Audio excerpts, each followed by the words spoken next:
Les doy la bienvenida al podcast de Lourdes Pacheco, Palabras para volver a casa. En esta ocasión voy a hablar del libro Aguas Turbias, escrito por Luis Manuel Robles Naya. En esta casona vieja de paredes despostilladas, el tiempo es como el musgo, adherido tercamente a los rincones, destilando ayeres en cada madrugada, rondando siempre a despecho de los relojes que aquí no existen y ni siquiera importan. Aquí no es necesario buscar los recuerdos, llegan sin convocatoria ni aviso, fluyen por la memoria sin concierto ni orden temporal.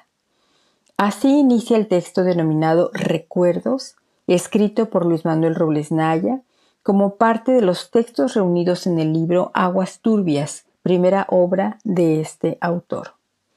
Preguntémonos, ¿por qué es relevante que las personas escriban las historias de sus pueblos? Porque quienes escriben le aportan sentido al pasado, no como algo que sabemos que ya no está, sino como sucesos que ayudan a perfilar el presente que vivimos.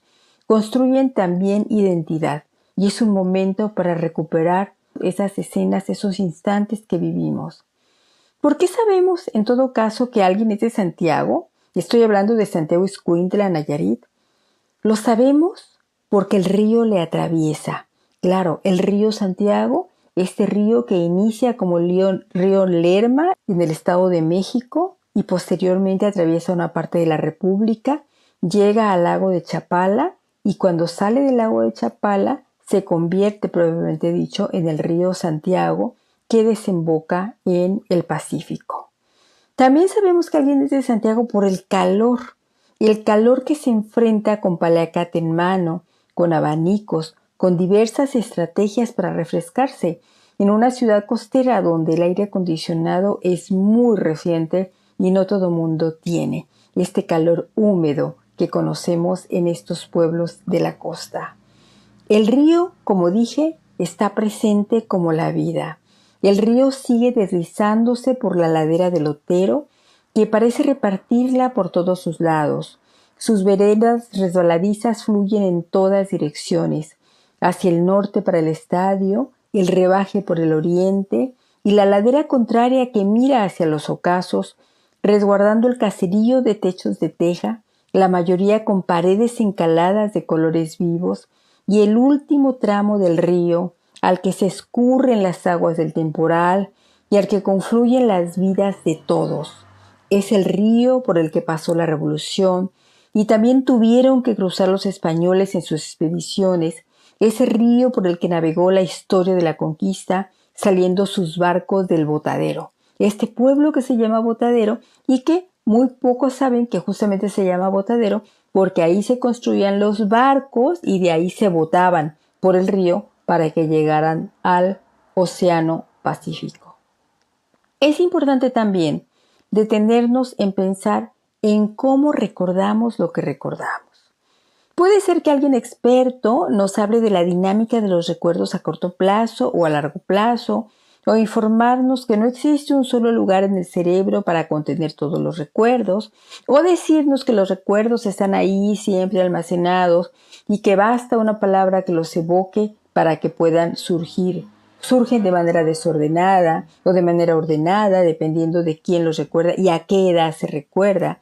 Pero si bien es necesario conocer la fisiología de los recuerdos, en el caso que nos ocupa, nos detenemos más en el significado que tiene para la persona que lo recuerda y con quien lo comparte, quienes lo escuchan y lo comparten.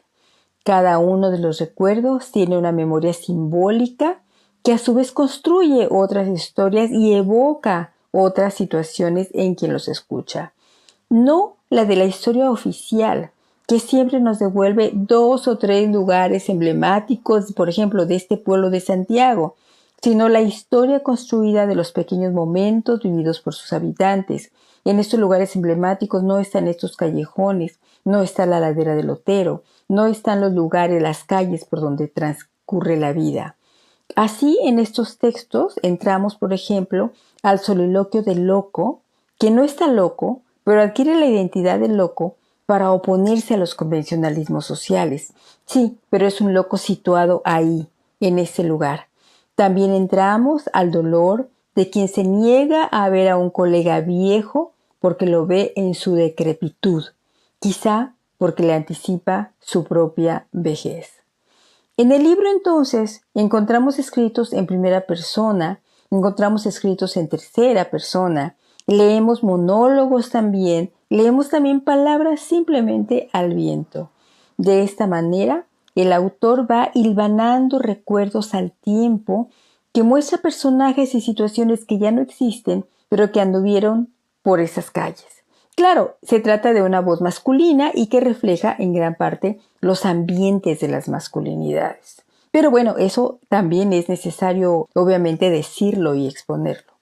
El autor lo mismo observa al colorín posando sobre las ramas de los eucaliptos cuando los rayos amarillos del sol los inunda de claridad. El canto de este pájaro colorín está ahí en esta narración. También narra a los muchachos bañándose en el río o la cuna donde duerme la recién nacida cuando llegan los forajidos por el oro. Nos avisa del feminicidio que se va a cometer en la mujer adúltera. A la mirada de Luis Manuel Robles Naya no escapa ni las piedras reverberantes expulsando el vapor resultante de la humedad dejada por la lluvia. El río, sin embargo, vuelve siempre en la narración. El río, siempre el río. Dice: el río está más ancho que ayer y viene arrastrando troncos y animales. Nomás veo cómo se zambuten y vuelven a flotar entre la corriente. Unos ya patas para arriba y otros que nomás sacan la cabeza y mugen, como que acaban de caer y todavía tienen fuerzas para luchar contra el torrente. Aquí, tirado donde estoy, se ven claritas las nubes negras, gordas y pesadas, tan densas que parece que se van a jalar el cielo detrás de ellas, descolgándose desde los cerros por el rumbo del puente del Chalán, pero más arriba, en las orillas de la sierra. Quien recuerda es como quien ve por primera vez, como si descubriera por primera vez las cosas, los objetos, las situaciones, y quisiera dejarlas fijas en un tiempo inmóvil. Es cierto, las recuerda para él mismo, pero también para aquellos que forman parte de las generaciones que fueron atravesadas por las corrientes del río desde que se tiene registro de él hasta la actualidad. Escribe también para los otros que vendrán y quizá lean su libro, y si no, pues no lo leerán. El río. Dicen, desde antiguo sabemos, que no siempre es el mismo río, pero puede ser que sí lo sea en la memoria de quien lo recuerda, porque vuelve a pasar de la manera como lo vio pasar, aunque el río se convierta en la metáfora del pasar de la vida. Dice el autor: la vida pasa como las aguas turbias, lenta pero fluida en el estío, bronca cuando la naturaleza lo exige, violenta y rápida, impredecible para muchos. Muchas gracias a Luis Manuel Robles Naya por hacernos partícipe de estos recuerdos. Esperamos que haya otros que escriban también sus recuerdos de todos los pueblos. Gracias por unirse a las voces que hablan de Santiago, a las muchas voces que nos hacen una sinfonía de lo que es Santiago y que no se repiten, no se enciman, sino que cada uno va aportando pequeños fragmentos de lo que era ese pueblo y lo que sigue siendo. Y sobre todo, gracias por este esfuerzo para que lo que él vivió se convierta en un testimonio de lo que ha sido la vida cotidiana, esa vida que es realmente la que vivimos. Muchas gracias, soy Lourdes Pacheco y te espero en el próximo episodio.